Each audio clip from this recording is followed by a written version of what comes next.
بڑوں سے پیغمبر نے فرمایا 5 چیزیں بچوں سے، زمین پہ بیٹھنا بچوں سے سیکھو. دوسرا آپ نے فرمایا مانگنا بچوں سے سیکھو. بڑوں کو مانگنا آتا ہی نہیں ہے مجمع. بھئی آپ صبح فجر کے بعد دعا مانگتے ہیں پروردگارا آج یہ کام ہو جائے، ظہر کے بعد پھر دعا مانگتے ہیں، عصر کے بعد کہتے ہیں 2-3 دفعہ مانگ تو چکا، اب کتنا مانگو، اللہ دے ہی نہیں رہا. مغرب پہ دعا بھول چکی، دن تو گزر گیا. لیکن بچہ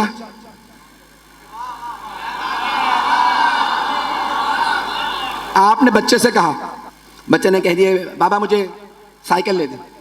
آپ نے کہا اگلے مہینے تنخواہ ملے گی تو لے دوں گا. آپ نے سوچا میں نے ٹال دیا، اگلا مہینہ کہاں یاد رہے گا اسے. اب بچہ دن گن رہا، مہینہ کب ختم ہوگا اماں؟ انہوں نے کہا آج ختم ہو گیا. ابو آپ نے کہا تھا مہینے کے اختتام پہ سائیکل لے کے دے کے تنخواہ ملے گی، کہا اگلے مہینے لے دوں گا. کہا نہیں آپ نے تو آج کا کہا تھا. کہا آج نہیں لے کے دے سکتا. اب وہ رونے لگے گا، زمین پہ لٹے گا، روئے گا. جب تک آپ سائیکل لے نہیں دیں گے وہ روتا رہے گا. رسول خدا فرماتے ہیں مانگنا بچوں سے سیکھو. تم 1-2 دفعہ مانگ کے چھوڑ دیتے ہو، اتنا مانگو کہ وہ عطا کر دے. حدیث کے الفاظ ہیں جب دروازے پہ دستک دیتے رہو تو کھلے گا. دستک دو تو صحیح، دروازہ کھل جائے گا.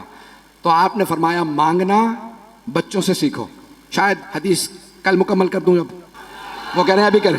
تیسری شے کہ معاف کرنا بچوں سے سیکھو. یہاں بچے لڑتے ہیں، گھر آ کے ابو کو شکایت کی ابو وہ ہمسائے کے بچے نے مجھے مارا. اب دونوں کے والد کی لڑائی ہو گئی، بول چال بند، مہینوں بات نہیں کریں گے. بچے پھر باہر کھیل رہے ہیں. یہاں لڑائی ہوئی، وہاں صلح ہو گئی. شاید کراچی میں حالات بدل گئے ہوں. تو یہاں بچے لڑتے ہیں، وہاں معاف کر دیتے ہیں. یہ نہیں کہتے نہیں بھائی میں تمہاری سالگرہ میں نہیں آ رہا، پچھلے مہینے تم نے مجھے گالی دے دی تھی. کہ نہیں وہ ہمارے بیٹے کی شادی میں نہیں آئے تھے، اب قطع تعلق کئی برس تک کینہ بغض یاد ہے. پیغمبر فرماتے ہیں معاف کرنا بچوں سے سیکھو. یہاں لڑتے ہیں وہاں معاف کر دیتے ہیں. کہ یا رسول اللہ ہمارے دلوں میں گنجائش نہیں. کہ لیکن جب تم گناہ کرتے ہو تو اللہ سے تو یہی امید رکھتے ہو. یہاں میں نے گناہ کیا، جب توبہ کر لی کیوں نہیں معاف کر رہا؟ تو کہا معاف کرنا بچوں سے سیکھو.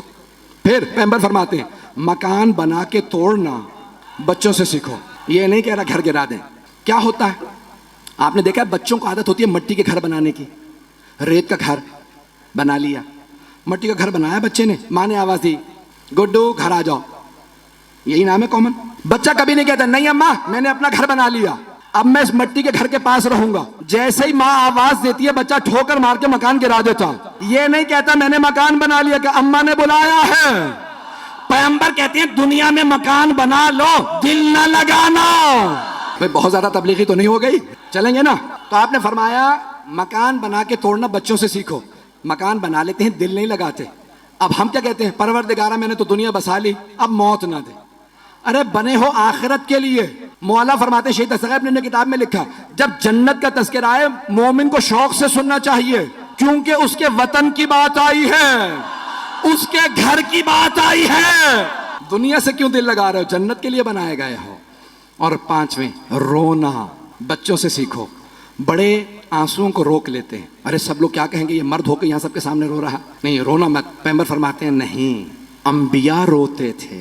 پتہ نہیں لوگ ہیں یا نہیں ہیں.